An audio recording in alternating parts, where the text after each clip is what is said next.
This just in, my opinion. So Trump's really out here making segregation clauses quietly disappear. He's all like, presto chango, abracazam, poof is gone. Magic. Seriously? So this is why he wants to be surrounded by loyalists who will not say anything when he makes these type of secret moves.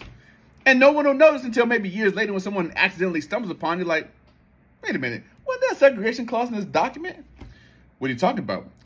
I'm talking about there was a segregation clause in this document and it's not here anymore.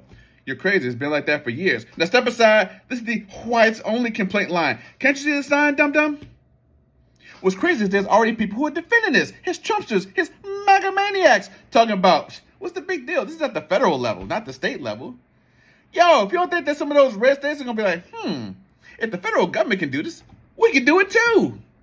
Like, this is going to come as a surprise, maybe even a shocker to some of y'all, but there are some, not all, but some white people who are like, if I could turn back time to the days of segregation and slavery.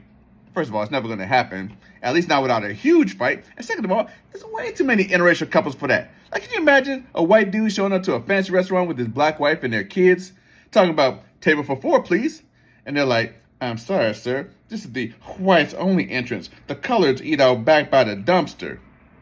I can already picture that black woman's facial reaction to her husband saying, oh yeah, that should be fine, right, honey? You know what? I'm sorry. Me and my wife and kids, we're just going to go check out another restaurant. Because if that white husband eats at that fancy restaurant by himself, he's going to be served divorce papers with that tasty slice of cheesecake. Now, if the states do decide to bring back segregation, I'm wondering, are they going to have a white version and a colored minority, everyone else version of every store? First of all, the colored minority, everyone else store is going to be lit. But I'm picturing like you drive down the street and you see the red Target sign. You're like, ooh, I got to grab some things for the house. But then when you get to the entrance, you see the whites only sign. So now you got to be like, hey, Siri, find the nearest colored minority, everyone else Target.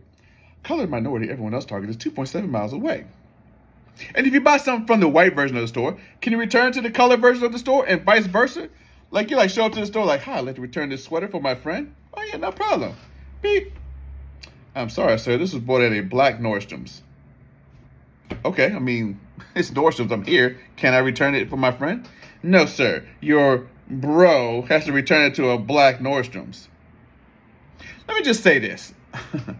If they do decide to bring back segregation, my money is colored, and my money goes where I go. So if you don't want me, you don't want my money. Now, you can FAFO you want to. It's not my pocket that's going to be light.